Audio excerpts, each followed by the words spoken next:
3, 2, 1, action. Halo, selamat datang ke podcast grup nomor 34 Aludra. Di sini nama gue Franz Marcelo, gue dari Prodi Bisnis dan gue punya teman-teman grup yang keren-keren nih. Coba perkenalkan dong kalian siapa dan dari Prodi mana nih? Coba mulai dari Alvin. Halo, nama gue Alvin Maulana. Gue juga dari Prodi Bisnis nih gue. Yuk, lanjut. Halo, nama gue Justin Alexandrawan. Gue juga dari Prodi Bisnis. Lanjut. Halo, nama gue Jesselyn dari Prodi Branding. Halo, gue Julia dari Prodi Bisnis. Gue Aza dari Prodi Bisnis juga. Aku Median dari Prodi Software Engineering. Aku Nathaniel Balmeturuna dari Prodi Hospitality Business.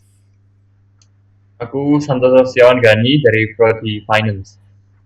Gua Surya Lestari dari Prodi Business Mathematics. Oke, itu semua anggota grup gua keren-keren kan? Yuk. Nih kesempatan ini kita punya suatu tugas buat bikin podcast dan kita kedapetan topik new normal. Kalian semua pasti tahu kan new normal itu apa? New normal itu istilah baru lah buat kita. Apalagi semenjak Pak Jokowi, presiden kita, menyatakan bahwa Indonesia sudah masuk ke tahap new normal setelah hampir lockdown. Kita tahu new normal itu diadakan untuk mendongkrak kembali perekonomian di Indonesia dan untuk mendorong angka COVID biar cepat hilang lah, mengurang lah setidaknya. Coba nih gue pengen tanya teman-teman gue, apa sih arti new normal bagi kalian? Yuk, gue pengen nanya deh sama Surya, arti new normal bagi lu? Kalau menurut gua sih ya, new normal itu kayak kondisi baru atau sistem baru yang harus kita lakuin dalam COVID ini. Nah, kondisi baru itu harus mengakui standar protokol kesehatan yang dikasih WHO, biar kayak yang Frans ngomong tadi kan, biar COVID ini cepat kelar. Masalahnya kan, kalau dilihat kan vaksinnya itu masih dalam tahap researching gitu kan, jadi belum 100% ketemu yang vaksin benerannya. Nah, jadi standar protokol kesehatannya itu kayak misalnya kan kita disuruh pakai masker kan, terus habis itu disuruh cuci tangan terus biar bersih dari virus. Terus habis itu kan kalau misalnya kita ke gedung-gedung disuruh cek suhu, terus habis itu kita disuruh jaga jarak, nggak boleh kontak fisik, dan jangan sentuh bagian muka lah kalau misalnya lagi di luar. Nah, kalau misalnya gue ditanya dampak new normal buat gue sih ya, palingan kita jadi lebih jarang keluar sih. Kalau gue sendiri bahkan nggak boleh keluar sama orang tua gue, kecuali emang bener-bener 100% penting banget. Tapi kan kalau di rumah juga ada positifnya sih menurut gue. Kita bisa main game, bisa nyalurin hobi di rumah, dan lebih bonding sama orang tuh. Bener banget sih ini Surya. Coba dari yang lain deh. Buat Santoso, apa arti new normal bagi lu? Ya, kalau menurutku ya new normal ini kayak masa transisi gitu. Dari awalnya itu PSBB, kita dihimbau untuk selalu di rumah, kerja dari rumah, semua aktivitas dilakukan dari rumah gitu. Sekarang waktu new normal ya udah boleh keluar. Tapi jangan lupa juga pakai protokol kesehatan, ya pakai masker, face mask dan lain-lainnya. Kalau di tempatku di Surabaya, ya dulu waktu PSBB sih sepi sih, di mana-mana sepi, jalan sepi. Sekarang orang-orang udah mulai berani boleh keluar. Ya kan mereka juga perlu kerja dan lain-lain, jadi jalannya udah mulai ramai juga. Ya kalau buat aku, kesempatan ini jadi buat kita lebih waspada akan kesehatan aja. Ya bener banget nih. Pas PSBB dan new normal sih memang agak berbeda ya, karena new normal tuh udah direnggangin peraturan-peraturan buat ketemu atau buat keluar rumahnya nih. Coba deh satu lagi, gue pengen denger dari Valmai, apa arti new normal buat lu? New normal pasti udah nggak asing dong buat kalian semua. Pasti udah sering dengar lah ya. Asing dong. Iya dong. Menurut aku sih new normal akan menjadi masa depan kita. Jadi mau nggak mau, suka nggak suka, harus kita jalanin guys. Jalanin aja dengan senang, ya nggak? Yoi. Ya, benar-benar. New normal aku selama sekitar 3 bulan ini sih ya kebanyakan di rumah sih guys. Bosan sih sebenarnya, mau ngapain juga bingung. Cuman ya mau gimana lagi. Mending nonton podcast kita aja kalau bosan, ya nggak? Nih bener banget nih. Bener Biar banget. tambah viewers. Yoi, bener banget nih. Ya sih, bener banget memang kata si Falmai juga. New normal tuh buat kita melakukan aktivitas-aktivitas yang sebenarnya kita jarang lakukan. Bisa kayak kita workout di rumah, olahraga di rumah, itu kan dulunya jarang ya. Karena kita new normal juga, kita sering bosen lah di rumah. Nah, gue pengen tahu nih, kan selama new normal sama PSBB beda kan sama sebelumnya. Pasti kita melakukan aktivitas-aktivitas juga yang berbeda lah. Gue pengen dengar dari temen-temen gue, apa aja yang kalian lakukan selama new normal ini di rumah atau dimanapun tempat kalian tinggal. Coba gue pengen dengar dari Aza. Jadi dari gue nih, yang kegiatan yang sebelumnya nggak pernah gue lakuin sebelumnya, terus gue lakuin waktu new normal ini, contohnya kayak gue bisa balik ke yang, padahal dulu jarang banget. Gue bisa panen cengkeh di sana, bantuin metikin sampai jual juga bisa. Terus nanam tanaman hidroponik, terus lebih banyak baca buku e-book yang gue suka topiknya seperti masyarakat dan perang Asia Timur Raya, sekelumit mitologi Yunani, Herodotus of Historis, Plato and His Word, dan satu lagi buku yang paling gue suka yaitu Senjata dan Teknik Bertempur dari Prajurit Abad Pertengahan. Nah ini gue suka banget sih, tapi gue belum selesai. Di situ gue bisa explore pengetahuan lebih banyak, gak cuma main HP. Dulu capek main HP, sekarang enggak sih karena udah keseringan ya mata jadi sakit. Waduh, memang berat nih. Kalau Aza berat nih aktivitasnya nih. Gue juga, menurut gue nggak sanggup sih kayak Aza. Tapi sebelumnya Aza, gue pengen nanya lagi, lu tinggal di mana selama corona?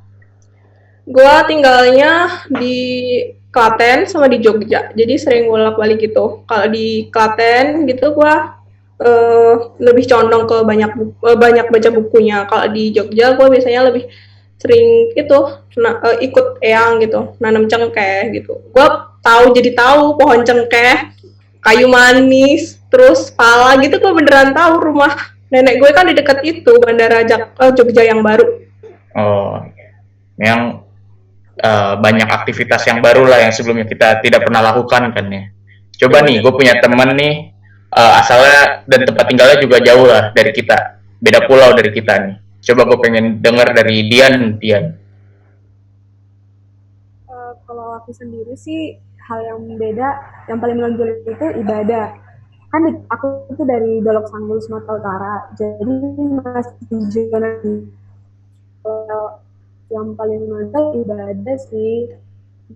Sebelum normal, kalau kita ibadah itu live streaming nih, tapi setelah new normal kita bisa pergi ke tempat ibadah, cuman harus mematuhi protokol kesehatan, harus pakai hand sanitizer, masker, terus nanti pas di tempat ibadah harus jarak-jarak 2 meter. Dari aku sih cuma itu aja sih. Oh iya sih, di tempat-tempat yang kota-kota lain juga sih, kalau tempat ibadah memang pada awalnya kan PSBB, tempat ibadah semuanya ditutup dan disarankan untuk melakukan ibadah di rumah. Namun semenjak new normal ini kebanyakan juga tempat ibadah udah buka tapi udah melakukan protokol-protokol kesehatan ya untuk menghindari pencemaran corona ini. Tentu aja itu memang agak berbeda dari kita sebelumnya sih. Nih coba satu lagi deh, gue pengen denger dari Alvin, apa sih aktivitas yang lu lakukan selama new normal ini? Gue pasti normal sih, gue seringnya gue eksperimen sama lifestyle gue sih. Jadi mumpung di rumah gitu, gue coba-coba rajin lari pagi, makan sehat, workout di rumah. Dan gue melihat itu kesempatan yang bagus banget untuk nyari-nyari apa yang rutinitas yang gue suka sama yang enggak. Tapi gue kalau disuruh baca buku kayak Aza gitu sih, gue skip lah, gue nggak sanggup sama sekali gue. Bener Terus banget. juga, kan kalau kita new normal kan orang tua kita juga di rumah nih, kakak gue di rumah, jadi enak gitu, bisa bonding sama keluarga, bisa nonton bareng, bercandaan bareng, seru deh pokoknya. Soalnya kan gue juga dulu pas zaman SMA tuh semua pada sibuk semua. Jadi gue bersyukur banget sih bisa ada new normal, jadi waktu-waktu hilang yang bareng keluarga tuh bisa balik lagi. Jadi ada bagusnya juga lah new normal cuy. Iya bener banget nih. Coba deh, karena new normal memang banyak banget aktivitas yang kayak gitulah, olahraga sendiri atau bertemu sama keluarga. Tapi kan semua itu udah dilakukan dengan protokol-protokol baru nih. Gue juga pengen nanya, menurut kalian tuh protokol yang dilakukan di negara kita atau di kota-kota di Indonesia tuh udah efektif atau belum untuk mengurangi angka corona ini? Coba gue pengen nanya deh sama Julia. Kalau kata gue mah new normal di Indonesia belum efektif sih ya. Kayak kalian bisa lihat tuh di berita-berita masih ada kan orang yang kalau keluar tuh suka desek-desekan gitu, nggak ikutin protokol yang social distancing gitu kan. Kayak di supermarket, kalau nggak di tempat pariwisata gitu. Iya sih, bener banget. Coba gue pengen nanya menurut MP, menurut lo efektif atau enggak yang sudah dilakukan protokol-protokolnya? Menurut gua protokol new normal itu nggak efektif sih Frans, karena mungkin awal-awal efektif, tapi pas makin kesini semakin lama new normal itu dilakukan, orang tuh semakin mengabaikan gitu kalau kita tuh ada corona, kita masih ada corona gitu di luaran. Karena dari yang gue lihat pas awal-awal new normal nih, gue mau masuk mall itu wah ribet banget, cek suhu, terus registrasi dan segala macem. Tapi makin kesini, gue makin ngeliat banyak tempat tuh bahkan cek suhunya tuh udah nggak di kepala, di tangan, di sini apa di sini gitu. Kayak gue nanya deh lu ke lu Frans, emang lu kalau misalkan demam lu ngomong nih ke nyokap lu, mama aku demam, tapi nyokap lu cuma megang tangan lu nih. Hah enggak kok, di tangan kamu dingin, dah kamu gak demam kok. Kan enggak, harus dipegang dulu kan kepalanya. Iya sih, harus yang akurat lah setidaknya, lebih Iya. akurat. Kalau misalkan di tangan kan semua orang pasti nggak panas ya. Terus Iya. juga selain cek suhu, gue juga ngeliat banyak banget kafe-kafe, restoran itu tuh udah nggak social distancing, semua itu mepet-mepet, kayak orang santai aja gitu ngomong, kayak gak ada corona deh pokoknya, udah nggak ada Iya. social distancing gitu-gitu. Bener banget nih. Gue mau nambahin coba, mau. coba menurut AO dulu dong, AO. Gimana? Efektif atau tidak menurut lo? Kalau menurut gua sih nggak efektif ya. Mau di zona hijau sama di zona merah juga kayaknya dua-duanya sama aja tuh, masih banyak yang langgar-langgar. Kayak yang udah tadi disebutin sama Julia sama MP aja, banyak yang nggak pakai masker, nggak social distancing. Dan juga menurut gua tuh juga faktor utamanya tuh karena kurang edukasi sih menurut gua. Kurang edukasi ke masyarakatnya. Iya bener banget. Memang sih, itu salah satu protokol untuk menghindari penyebaran corona sih sebenarnya. Ya udah dong, ini kan udah mau di penghujung acara kita nih. Gue pengen minta pesan untuk kalian, pesan untuk sesama kita yang sedang menjalani new normal ini. Coba Alvin dong, Alvin. Oke, jadi kalau dari gue sih tolong ya guys, ini kan pemerintah udah bikin peraturan-peraturan baru nih untuk new normal. Jadi tolong diterapin. Soalnya nih peraturan itu dibikin bukan cuma buat ngekang kita. Jadi janganlah komplain-komplain. Aduh gue gak enak nih gue dikekang sama pemerintah. Enggak, itu sebenarnya buat ngejaga diri kita sendiri. Jadi tolong guys, janganlah berlagak kuat. Jangan nunggu sampai ada kenalan untuk keluarga kita yang kena. Jadi tolonglah ikutin peraturan-peraturan yang ada. Itu sih dari gue. Oke, itu aja ya menurut gua dari grup Aludra ini. Memang bener banget nih. Sebenarnya kalau corona ini kan kita sebagai satu negara, maka kita harus bersatu untuk menangani dan mengurangi penyebaran corona ini bersama-sama. Sekian dari grup Aludra. Altitude. Luar Luar biasa. biasa.